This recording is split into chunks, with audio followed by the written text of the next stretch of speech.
sont en rupture d'éducation, par exemple? Si ce que nous essayons le système que nous essayons d'installer marche, oui. Si nous trouvons cet appui au niveau des parrainages... Vous ne serez pas débordé? Écoutez, c'est un combat. Si nous sommes débordés, eh bien, nous continuerons à essayer de trouver les voies et moyens de nous adapter et à faire appel. Je pense que justement en amenant cette visibilité, nous conscientisons des gens qui sont capables de nous appuyer et qui sait peut-être sortir de là avec des partenaires pour le long terme. Et puis, il y a tellement à développer. Beaucoup de gens essayent toujours d'avoir un parcours régulier, mais parfois tout le monde n'est pas appelé à avoir un parcours régulier. Nous essayons aussi une grande concession, donc nous essayons aussi de former tout ce qui est professionnel. Nous avons pour le moment des humanités coupe et couture, mais nous faisons aussi dans tout ce qui est à l'alphabétisation, la réinsertion, la récupération des jeunes filles aussi. Et ce que nous aimerions, c'est aussi ouvrir des humanités professionnelles à métier, c'est-à-dire tout ce qui est mécanique, tout ce qui est hôtellerie, tout ce qui est menuiserie, maçonnerie. Parce que tout le monde n'est pas appelé à être... aller faire des longues études, ça c'est une faiblesse. À être médecin, avocat, politicien, non. Il y a des aptitudes que les gens peuvent développer et après exercer un métier qui nous permet de survivre. C'est un peu une politique qui nous manque aussi. L'école des métiers. Avoir des écoles des métiers, une faiblesse où n'est pas en mesure de faire des longues études et par moment il va s'embrouiller 3 ans dans une même dans un même niveau et il s'en sort pas et 5 ans passés comme ça alors qu'il pouvait bien. C'est quand même une bonne initiative. Madame Jenny, vous avez quelque chose à ajouter par rapport à ça? Oui, par rapport à ça, c'est que je voulais ajouter, des fois, les enfants, nous voulons les amener dans les cycles réguliers, alors que tout le monde n'est pas appelé à faire l'université. Il y a des enfants, à un moment donné, il faut apprendre à les orienter directement dans les métiers. Et dès qu'ils terminent, ils ont leur certificat, ils sont capables de travailler parce qu'ils ont déjà le métier dans la main. Tout à fait. Oui. Et en termes des proportions au niveau de l'école, quelle est la proportion? Plus des filles parce que... C'est une très bonne question. Une très bonne question. Aujourd'hui, en tout cas, il y a plus de filles que de garçons. Ah bon? Oui. Ça, il y a eu quand même des avancées par rapport aux campagnes menées sur toutes les filles à l'école, par exemple. Voilà. Et ces filles, elles se débrouillent bien? Elles se débrouillent très super bien. Très bien. On a 686 élèves en tout et je pense que 393 sont des filles. Ce sont des filles. Wow. Et je trouve ça excellent, spécialement pour la condition de la femme. Tout à fait, tout à fait. Et aujourd'hui, ces enfants, par exemple, qui sont vulnérables, ont peut-être des problèmes psychologiques. Par moments, ils sont distraits à l'école. Par moments, ils font face à... C'est vrai que vous leur offrez l'éducation, mais à la maison, peut-être ce sont des conditions qui ne soutiennent pas votre appui. Est-ce que Ndwenga fait un suivi dans ce sens-là, savoir qu'est-ce qui se passe quand vous rencontrez un enfant assez récoquevillé en lui-même? Merci beaucoup, Madame Feza, pour la question. Ça, c'est vraiment une question. Nous avons eu une fois à organiser une journée de réflexion porte ouverte avec les parents. Parce que lorsque nous regardons très bien, souvent nous parlons des enfants, même des enfants de la rue, des enfants abandonnés. Mais il y a des enfants abandonnés au sein des familles. Les parents, lorsqu'ils vont travailler, ils passent plus de temps au travail et quand ils reviennent, c'est les journaux télévisés, ils sont fatigués, ils n'écoutent pas les enfants. Et ça frustre. Oui, ça frustre les enfants. Et alors, souvent, lorsque nous avons réfléchi autour de cette question-là, c'est l'école qui passe, les enseignants, qui passent plus de temps avec les enfants que les parents ne passent le temps avec les enfants. Pourquoi? Parce que nous avons les enfants de 7h15. Des fois jusqu'à 12h30 pour l'école primaire, et des 7h15 jusqu'à 13h, parfois 14h pour l'école secondaire. C'est-à-dire nous passons plus de temps avec les enfants que les parents. Alors, quand les enfants sont à l'école, nous passons plus de temps avec les enfants. C'est-à-dire quand nous constatons c'est un enfant qui a des problèmes, nous l'invitons. Et souvent, c'est vraiment la politique de la porte ouverte. Quand je suis à l'école, je ne suis pas seulement la coordinatrice, mais je suis la maman de tout le monde. Oui, je suis mère. Ça, c'est important. C'est très important par rapport à ces enfants-là. Est-ce que vous rencontrez des difficultés assez particulières par rapport à ce que vous faites dans les domaines de l'éducation? Oui. Par exemple, il y a un enfant qui dit « Maman, j'ai envie d'étudier, mais je ne peux pas. Je suis à la maison, mais je ne sens pas maman, je ne sens pas papa. » Ils sont tout le temps partis. Des fois, l'enfant demande, mais demande-moi d'aller rencontrer ses parents. Et des fois, quand vous arrivez, les parents ferment aussi la porte pour dire que vous n'avez pas, vous dirigez à l'école, c'est pas ici. Et là, ça devient compliqué. Ça devient une barrière. Oui, ça devient une barrière. Alors, tu essayes de jouer avec les bras, faire passer les messages. Mais tu travailles l'enfant petit à petit pour dire que les oreilles, même quand ils grandissent, elles ne peuvent pas dépasser la tête, voilà. Et puis, avec la prière, nous arrivons aussi quand même à convaincre les parents qu'à un moment donné, il faut écouter les enfants parce que nous avons des responsabilités par rapport à ces enfants. Ils n'ont pas demandé à venir, mais nous les avons fait et nous avons des obligations par rapport à eux, comme eux aussi, ils ont des devoirs par rapport à nous. Tout à fait. Voilà. J'ai eu à discuter avec une dame qui a évoqué la question des droits des enfants. Alors elle faisait plutôt allusion aux violences faites aux enfants. En tout cas, il y a plusieurs sortes de violences domestiques, par exemple, où quand les filles reviennent à la maison, c'est vrai qu'elle est intelligente, elle est brillante à l'école, mais c'est la maman qui lui soumet à des travaux ménagers un peu très difficiles. Et le garçon, lui, il a le temps d'aérer son cerveau, il a le temps de faire ses devoirs calmement, il a le temps de suivre la télé et d'étudier, alors que la fille est marginalisée. Est-ce que, pour vous, ça vous tique pas un peu en tant qu'éducatrice sur ce point-là, afin de sensibiliser les femmes d'abord à elles-mêmes, à garder l'équilibre au sein des familles? Ça, nous le faisons souvent. Mais ça, c'est souvent quand j'ai l'occasion, même je suis avec des femmes à l'église, partout, des amis. Quand j'ai l'occasion, en tout cas, je parle. J'ai dit, vous savez, nous avons nos enfants, nos garçons comme nos filles. Tous, ils sont des enfants. Lorsque tu attends un enfant, toi, tu demandes un garçon, mais tu as une fille. Mais qu'est-ce que tu vas faire de la fille? Tu ne vas pas jeter la fille. Mais tu peux en faire ce que tu veux. Si nous avons des femmes ministres, mais chez moi aussi, j'ai de l'ambition. Je veux que ma fille devienne ministre. Mais c'est à toi de dessiner cet enfant-là. C'est à toi, maman, de faire ce que tu en veux. Tout à fait.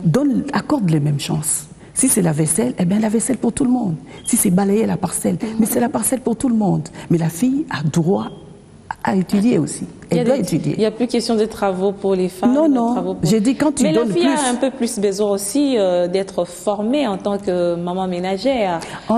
Ça, ce sont des responsabilités qui nous sont innées, n'est-ce pas, maman? Tout à fait. Oui, tout à fait, maman. Mais il y a aussi les week-ends. Par exemple, un enfant. Moi, j'ai déjà été dans une famille où il y a une fille qui est en 6e, mais elle n'a pas le temps d'étudier. Tout simplement parce qu'elle habitait avec sa belle-sœur et son grand frère. Et la belle-sœur, pour elle, c'était l'utiliser comme la bonne. Et cette fille est venue me voir, je suis partie. Ça, c'était dans mon quartier, je suis partie. J'ai parlé à la femme la première fois, j'ai parlé la deuxième fois. La troisième fois, j'ai réuni hommes et femmes. J'ai dit, ça ne peut pas se faire comme ça. Alors, remettez-moi cette fille. Moi, je vais m'en charger pendant les 3 mois qui restent, qu'elle prépare son diplôme. Et beaucoup d'enfants ont eu des problèmes comme ça parce qu'ils n'étaient pas dans les conditions. Ils n'étaient pas dans les conditions. C'est pas qu'elles sont bêtes, ils ont des capacités. Mais seulement, ils n'étaient pas dans les conditions de pouvoir étudier. Un enfant qui rentre, elle est fatiguée sous ses soleils et elle commence à travailler de 13h jusqu'à 18h. Et après, qu'est-ce qu'on doit attendre de cette fille? Elle veut bien travailler la nuit. Il y a des coupures intempestives de la SNEL. Mais comment veux-tu que cet enfant étudie? C'est aussi un gros problème. C'est aussi un gros problème. C'est-à-dire pour justement cerner ces problèmes-là, il faut voir tous les paramètres. Tout à fait. Mettre l'enfant dans des conditions, la fille dans des conditions, elle va se défendre peut-être mieux que des garçons. Je vois ça dans des salles de classe. Moi, j'ai déjà eu une fille qui était, je ne sais pas comment je peux dire, mais elle était surdouée. Elle était en première, cette fille a fait maternelle, primaire, mais elle excellait toujours. Elle faisait de 90%. Et alors, au secondaire, elle fait sa première, mais terrible. Alors, les inspecteurs arrivent, on en parle. Ils disent, bon, on va tenter une expérience. On va sauter la classe de 2e, on va la mettre en 3e. Et ça a marché? Très bien, elle a excellé. Et c'est des garçons qui voulaient la battre. Alors, chaque fois, elle vient, maman promotrice. Mais moi, j'ai des problèmes là-bas. En tout cas, les yaya ne m'acceptent pas parce qu'elle va se retrouver dans la même salle que sa grande sœur. Waouh. Et elle arrive là, c'est elle qui capacités. explique tout le monde. Garçon comme fille, à la 3e semaine, elle n'a jamais eu la physique, elle commence à expliquer la physique, et puis tout le monde dit, en tout cas non, elle est intelligente. Et ce qui était bien, mon fils était dans cette classe-là. Il dit, ah, en tout cas maman, cette fille est vraiment intelligente. Parce qu'il y a même des leçons que les professeurs, lorsqu'ils expliquent, ils n'arrivent pas à gérer toute la classe. Ils ne transmettent pas exactement. Mais cette fille-là passe au tableau, elle démontre, elle explique. Et si on ne lui avait pas donné la chance de s'exprimer, elle serait en train de s'étouffer dans les casseroles. Voilà. Donc aujourd'hui, la femme a une grande responsabilité par rapport à l'avenir de demain, à l'avenir plutôt, parce que ces enfants que nous encadrons dans nos maisons, c'est eux qui vont tenir le pays dans les jours à venir. Donc il faudrait un peu plus de surveillance, un peu plus d'égard envers les enfants, Madame Nénette. Tout à fait. Moi, je pense qu'il faut juste un bon équilibre. On ne dit pas que la femme doit devenir l'homme, hein, mais on voudrait une parité dans le monde du travail. C'est-à-dire que nous avons tout autant des atouts. Okay. Nous sommes femmes, nous sommes appelées à devenir mères, nous sommes appelées à être la maman. On a besoin de douceur, on a besoin d'amour, mais en même temps, on a besoin d'être forte pour aller dans un monde où le marché est devenu très compétitif. Tout à fait. On doit pouvoir nous donner le meilleur de soi-même et montrer qu'on est tout aussi capable que les hommes de faire un bon travail. C'est exactement ça que nous voulons justement à Njenga. Et comme je dis, avec ce pourcentage de filles un peu plus élevé que les garçons, moi ça m'encourage parce que ça me montre que la femme de demain, ici au Congo, a un avenir. Est-ce que quand vous-même vous regardez les femmes aujourd'hui, vous avez l'impression qu'elles ont compris qu'elles ont une grande responsabilité par rapport à ce pays? Est-ce qu'il y a eu changement, il y a eu évolution? Est-ce qu'il y a encore beaucoup de choses à faire en ce qui concerne le développement de la femme? Je pense qu'il y a encore beaucoup de choses à faire en ce qui concerne le développement de la femme, mais nous évoluons nous avons beaucoup aussi évolué. C'est vrai que l'éducation d'abord reste c'est vraiment le cheval de bataille pour le développement de la femme, parce que ici à Kinshasa il y a évolution, mais il faut qu'on se rende dans les provinces pour voir combien les filles n'étudient pas. Ça, c'est vrai. Mais en tout cas, ici à Kinshasa, je trouve qu'il y a une grande évolution. Je trouve aussi que les femmes aujourd'hui aussi qui sont en politique se lèvent aussi pour les femmes. Je vois beaucoup d'actions de Madame Inagoussi. Je vois beaucoup d'actions de Madame Olenga aussi. Et ça, c'est très motivant. Entre parenthèses, le fait que nous puissions faire cette soirée est grâce à la Roubank. La Roubank, leur Ladies First programme avec Madame Patience Barandé. J'ai eu à recevoir plusieurs fois sur ce plateau. Qui a mis alloué à notre disposition une certaine somme qui nous permet justement de faire cette soirée. Et Madame Patience est très active dans tout ce qui est entrepreneuriat de femmes. Et je pense qu'avec ça, nous voyons aussi beaucoup de choses changer. De plus en plus de femmes travaillent, de plus en plus de femmes vont dans le secteur privé et essayent de créer justement, appuyées par certaines banques, appuyées par certains partenaires. Voilà. Tout à fait, mais il faut dire que tout commence par la base, par l'éducation. Donc l'éducation est très très très importante. Et la mère qui doit jouer un rôle. Tout à fait, comme on l'a dit. Alors en 2 minutes, je vous donne 2 minutes à chacune pour conclure cette émission et lancer un message surtout à toutes les femmes qui nous suivent et aussi, Nénette particulièrement, lancer un message à ces gens qui doivent parrainer, pourquoi pas, et qui peuvent vous contacter, je ne sais pas, pour soutenir ces enfants qui ont droit à l'éducation, parce que c'est vraiment dans l'option de l'éducation pour tout ce que vous menez cette action. Je commence par vous, Madame Jenny. Ok, merci beaucoup, Madame Feza. Moi, je voulais dire seulement que rappeler maman à l'ordre, c'est-à-dire qu'elle a un grand rôle à jouer. Tout commence par la famille, parce que la famille, c'est même le noyau. Lorsqu'elle transmet un certain enseignement à la fille, dit que tu dois te battre, tu dois être championne. Elle va mettre ça dans la tête et ça va être son cheval de bataille. Et lorsque nous faisons notre partie aussi à l'école, et ça va être une fille complète. C'est-à-dire, elle sait que nous attendons des résultats. Nous avons des ambitions pour elle, qu'elle soit quelqu'un dans la vie active comme les garçons. C'est-à-dire qu'il n'y a pas une éducation pour la fille ou une éducation pour les garçons. C'est-à-dire les chances sont égales pour garçons comme filles. Il faut une éducation inclusive aussi, c'est ce que vous faites, les vulnérables, les démunis, les orphelins et à ceux qui sont peut-être dans les conditions réunies. Tous ont droit à l'éducation. Voilà. Madame Nénette, oui, c'est déjà le 30 ? Oui, c'est le 30 mai, donc au restaurant Zamani. Ce sera à partir de 19h. Nous allons bientôt commencer à distribuer les invitations. C'est sur invitation, chers téléspectateurs. Oui, c'est sur invitation. Donc ce sera sélectif, un groupe de 100 personnes que nous allons remercier.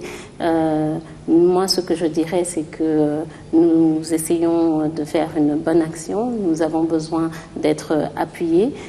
Aussi, parler d'une certaine crédibilité. Nous invitons donc tous les gens qui veulent venir voir l'école à venir sur place et à prendre... avoir une image exacte de ce que vous faites. Voilà, exactement. Pour le parrainage, j'insiste aussi que si vous payez pour un enfant, vous resterez en contact avec cet enfant. Vous aurez les bulletins de cet enfant parce que vous ne voulez pas parrainer un enfant. Oui, en fait, c'est une question que je n'ai pas posée. Comment ça va se passer? Parce qu'on a vu à Kinshasa certaines personnes qui mènent des actions et puis après, les fonds sont détournés. Est-ce qu'il y a une garantie par rapport à ces fonds que exactement ça sera alloué à cet objectif-là? Oui, tout à fait. Donc, nous avons une liste pour le moment de 49 enfants nécessiteux et chaque personne qui va choisir de parrainer un enfant aura les informations de cet enfant, donc restera en contact avec cet enfant, mais toujours par le biais de l'école, parce que Dieu seul sait qu'au Congo, on peut commencer à avoir des problèmes personnels et ennuyer ses parents, mais ce sera spécialement pour leurs études. Donc nous avons des montants spécifiques pour la maternelle, primaire, secondaire. Vous sélectionnez votre enfant, vous restez en contact avec lui, vous avez son bulletin chaque année si vous choisissez de continuer à le parrainer.